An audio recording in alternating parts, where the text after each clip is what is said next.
Hello. I thought to start today, I wanted everyone to do a really big cheer so that everyone in the other room is like, wow, what's happening in there? So I'm going to go 1, 2, 3.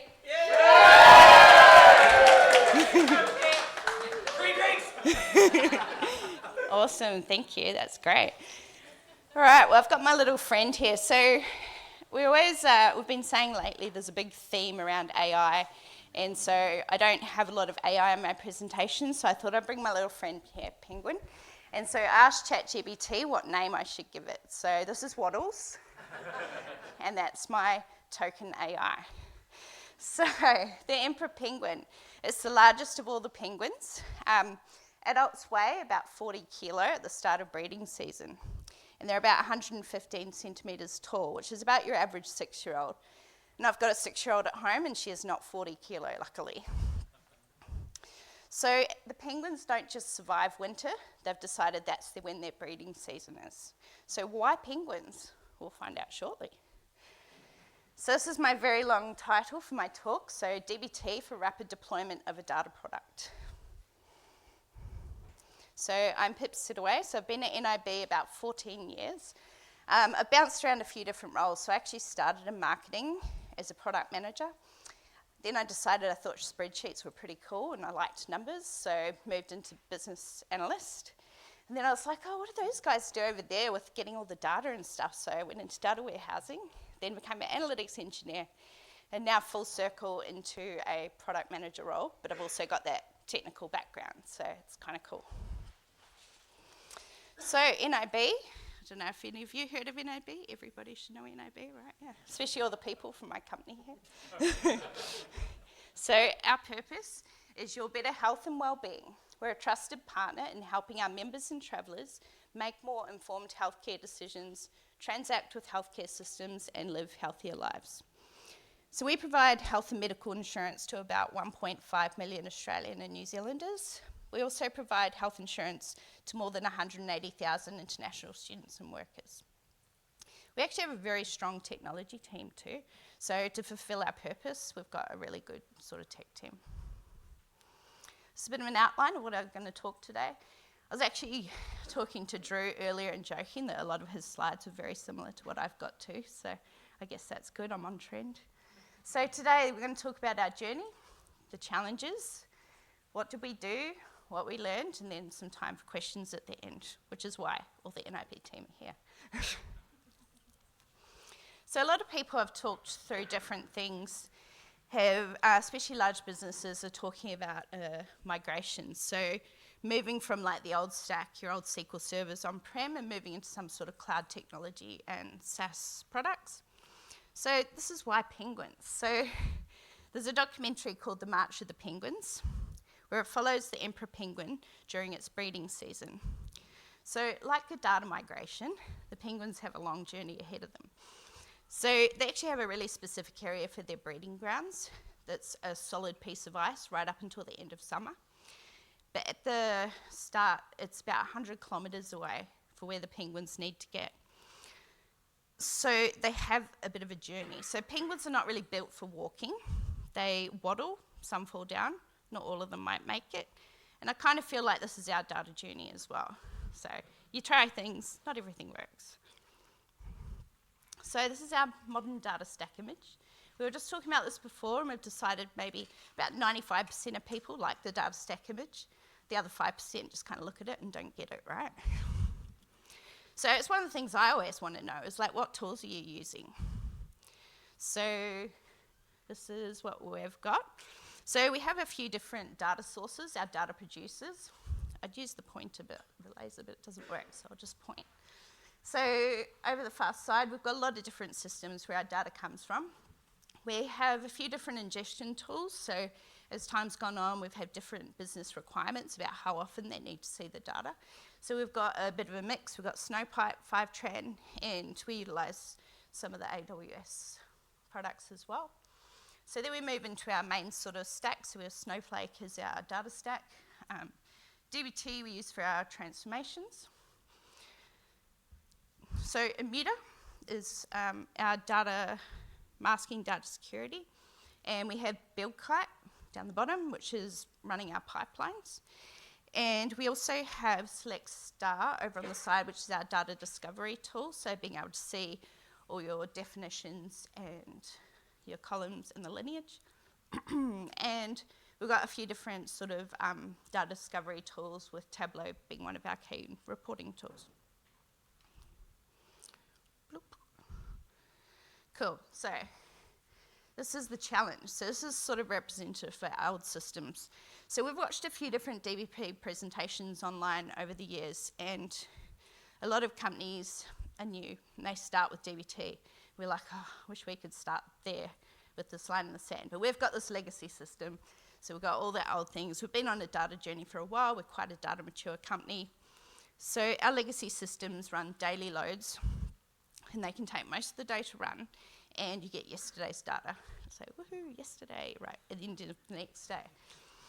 So it's often reliant on things running in the correct order, and there's limitations. So the little server there, you have your on-prem servers. So there's only so many things you can run at a time, unless we always used to say, why can't we just buy a new hard drive like JB Hi-Fi and stick it in? Apparently it's not that simple. We also have a number of different data domains. So through various acquisitions, we've got other people's legacy stacks that have come in as well. So we've got a bit of a challenge. Our plan is for it to all come onto Snowflake, so be like our single sort of data platform. And prior to starting out with DBT, so we were one of the first in Australia on Snowflake, and so we hadn't sort of found DBT at that point, and we tried a lot of different tools. And yeah, when we found DBT, we were pretty excited compared to some of the other things we've been trying out. Right. So I'm going to laugh every time this slide comes up now. So I used my children as my audience the other day. So they had no idea what I was talking about. They did pretty well in sitting still. But my 6-year-old decided to make this face. So she was sitting there the whole time I'm talking on the slide, just trying to... And so, yeah. So now every time I see this picture, she even knows now that it's Beaker. So we started with DBT Core around 2019, and I clearly remember the conversations that we had around to monolith or not to monolith, and I've heard it mentioned a few times today. So this is an example. I see that everybody's got the same theme going of all showing this giant DAG, and this isn't even the whole picture. So when I tried to take the whole picture, it was just looked like tiny little stars, and it was pointless. So this is part of our monolith DAG. So we ran a proof of concept with DBT, and it worked really well, so we were really excited about that, especially the macro functionality. So as we continued to move more of our big business logic and legacy processes in, we began to run into some challenges with the monolith, as I'm sure people know. We've a lot of talk today about those challenges. So we started to experiment with multiple DBT repositories, so moving away from that monolith. So around this time, we also changed our ways of working, so we set up data squads. So we had people aligned to different areas. And DBT was really well suited for this style of working. So we could align the squads to have their own repository, and they basically had, like full control over their sort of repo. So continuing with the penguins. So in Antarctica, it's an extreme environment. And in case you haven't heard with the accent, I'm from New Zealand originally, so I quite like penguins, the whole Antarctica thing. Scientists have found it hard to actually track the penguins, so they didn't actually know how many emperor penguin colonies there were. And especially during winter, it's dark the whole time, so it was really hard to try and see where they were going. So in winter, when they are incubating their eggs, they actually move about quite a bit too, but with satellite technology, the scientists are now able to track their migration. So they can look at the tracks, and then the way that they know where the penguins are is due to their poop. So it's very distinctive, and they can figure that out. So they've actually found a lot of colonies they didn't know about. So with our new tools in DBT and Snowflake, surfacing all the code and lineage and Select Star, we're now available for everyone to see what's going on. So less questions around where did you get this number, what source system is it from, what calculations. It's all available for everyone to see. So as part of our migration journey, we're starting to get a few DBT repositories under our belt. Our data teams, so our data engineers have begun creating our own internal DBT packages. So this was to help standardise the process, so when we're rolling out these new things, in terms of setting up new projects. So our first one, the DBT template, is just the default sort of settings of what you need to be able to what roles, what warehouses and that sort of thing. So that's kind of our starting point. You can just copy that and get going. Our kite flow is this is how we do it here type methodology. So specifically around that pipeline. So we use variables to set up the DBT run, DBT test, whatever things you want to do. It's kind of just you put minimal information in and you can just run it in whatever order you want. So you might have a test before you do your run, or you might do something else. So then we've got the modeling macros. So that's setting up our repository of the macros to do our modeling, which I'll come to a little bit later. And the CLI, the command line interface. So this is again our sort of version of shortcuts. So we've got like an NIB DBT run, and it just means that it puts in all those additional variables and things that you don't have to worry about. This one also bakes in query tagging. So we have tags in there so that we can track what project is doing what. And we're also, we're using this to export all our JSON files. So the manifest, the run information, and popping it away, which then gets put into Select Star, so you get all that rich metadata from there. The last one, maybe the most important, is tests. So having a framework of tests that everybody can pull into their project, so everybody's testing, and we've got sort of sessions around what level you do the types of testing. You want me to point it this way? There we go. So I was watching the slides earlier about the number of DBT repositories, and we were like, I wonder how many of those are ours, right? So we've definitely seen the same curve and growth of DBT projects. So over time, we've just seen this big growth. So within our company, word was spreading as well about DBT and Snowflake as a great combo for data wrangling. And so we'd get people, so we weren't even like actively going out there, and we'd get people contacting us going, hey, we heard about this cool thing, can you set us up? So it was organically growing, so not just within like our engineering space, within our analyst space, and across all our different sort of areas. So with that template, we're now able to set up a project within about an hour, and we're sort of chatting to a few of our team members. It can take about a day to start someone brand new, fresh, in terms of more about teaching them about the CI/CD pipeline, so how you work with Git and build kite, and then they're away and building and going crazy. So we're getting really good gains in this new stack. So we did a lot of like comparisons between how long something took to run over here and how long something took in Snowflake DBT. So there was a process where a job would take 2 days, like complete time running, and oftentimes it would fail and we'd have to start it again. And so in DBT, 20 minutes. Like, it's just crazy. So DBT Snowflake, we've gone from 2 days, not knowing how long it would take, to, hey, it's ready in 20 minutes. Right, so what did we do? We did a test pilot. This is Antarctica too, just to go with my theme. I'll point it out since it's a bit subtle.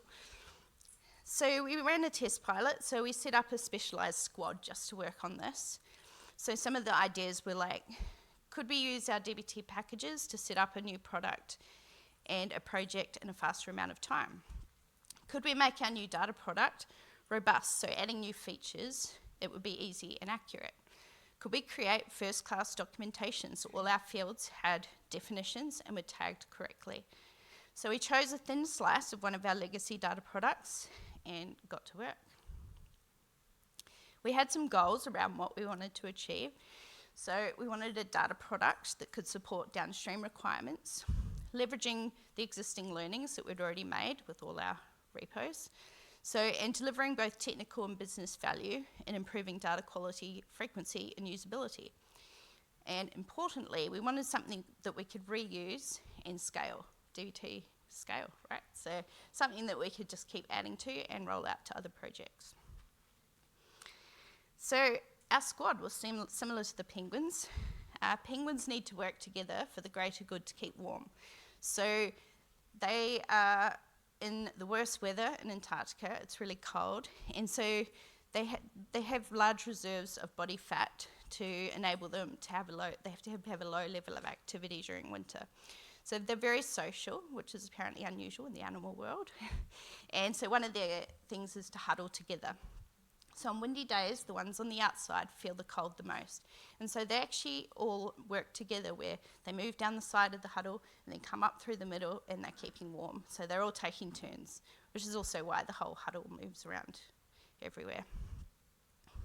So we had our dedicated resources. We put together a plan, and then we all needed to work together to make it happen.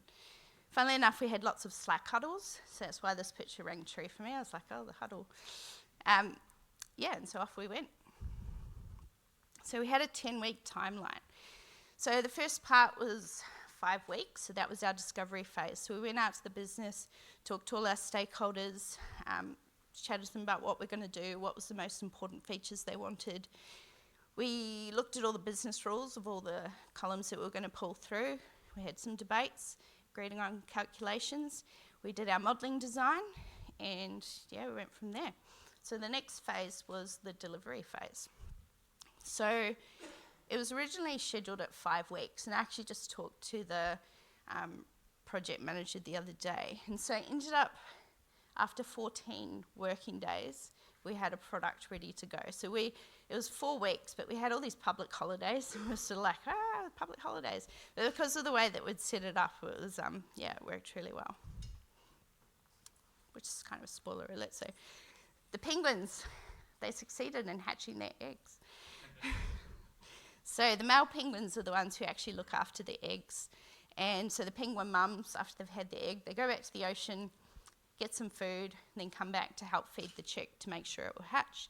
And at the end of the summer, the water is now only a few hundred metres away instead of 100 kilometres.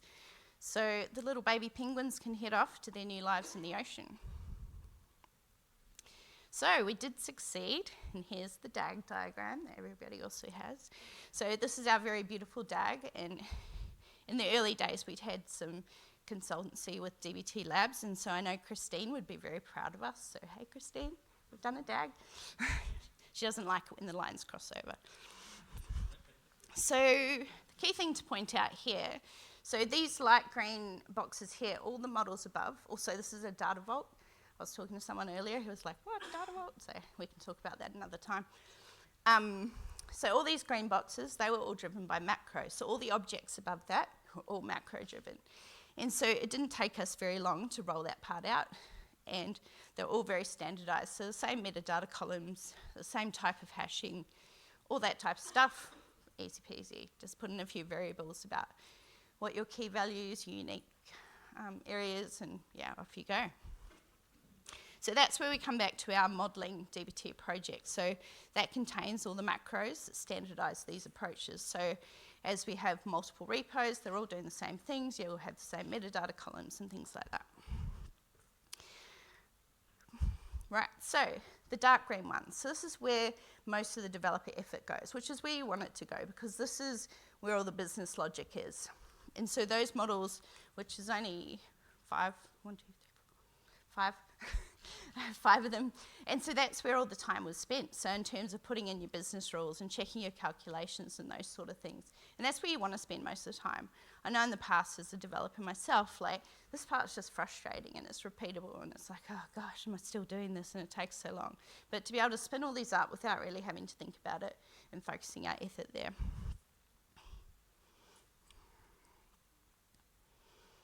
So this is our build pipeline. So our model runs twice a day, and it just ticks along, 100%.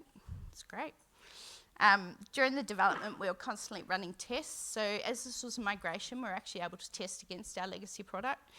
So we were just constantly testing, like, have we got the same information?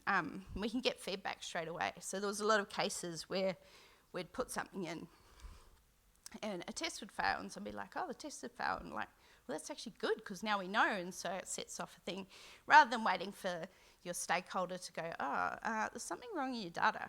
Like, has everyone had that? But it's like somebody else tells you there's something wrong with your data. So some of the tests we ran, uniqueness, business keys. We did a lot of row counts, so source to our models.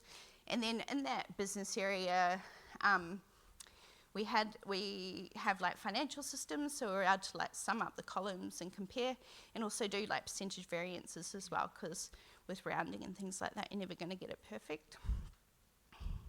So these tests and the whole process as well, one of the key things in talking to our stakeholders is while we were talking to them a lot up front, they were actually involved as part of the development. So the whole way through, we were showing them the tests we were running and we were checking the numbers that we got. And so there was a lot of back and forth, and so they were part of the development and part of the build. And so at the end, it made that sort of handover of, here's your product, it's that data quality and everything going really well. So this is a real sort of detailed technical thing. So this is the YAML file. So this is what we're using as our source of truth for metadata. So using the YAML file in DBT, we've been able to automate the process of applying data security policies and tagging at a column level. So column level tags mean that our data governance policies in Immuta are automatically applied to those columns. So these tags are also propagated across our lineage. So as long as the column isn't changed or altered, it just travels through, so you know that that is always the same. So we apply a similar sort of process for our data definitions, so where they propagate unless the column changes in terms of its name or something like that. So it's kind of utilising, we went through a big process of having to tag all our source systems, but that actually just makes, like once we sort of got through that lag, it propagates all up through the rest, so it means there's not as much to do. So these are pushed into Select Star. It's our data discovery tool. So another cool thing about this one is our business users can actually go in. So anyone in the company, you don't have to be technical. You can go in and update a definition. So if you decide the definition's not very good, and then it will create a PR through to the Git repository and update the YAML. So the YAML's always the source of truth. So I'm a very strong advocate for automation. I hate manual tasks. So the fact that it's just keeping this updated. So what did we learn? So the biggest thing we learned is how important it is to do all that upfront work. And I know somebody else was talking about it today in terms of, like, again, having been a developer, you'll get a single line of text and you'll just start off and try to figure it out as you go. But having those definitions, calculations and things up front just made it so much easier. Like the fact that we got a product in terms of our development time in 14 working days was a testament to all the work we put in up front. Also having tests all the way through means that we were constantly comparing against what the old and the new, but we also, any surprises and things came up early and were dealt with rather than later down the line.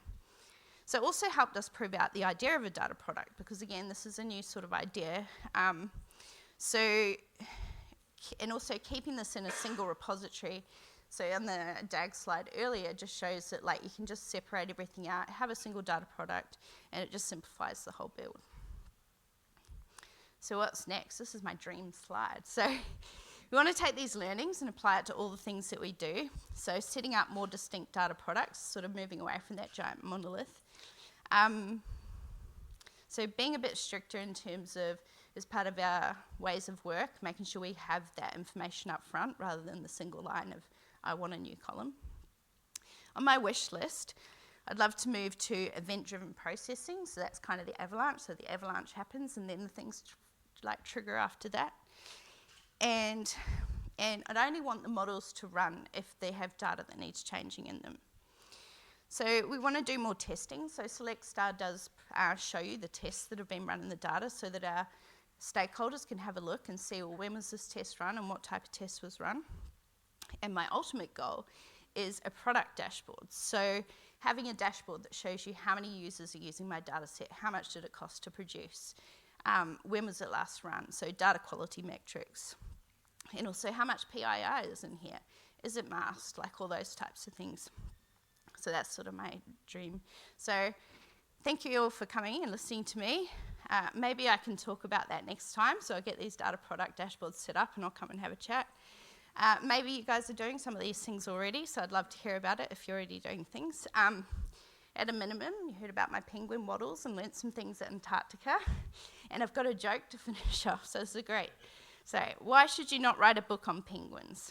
Because writing a book on paper is much easier.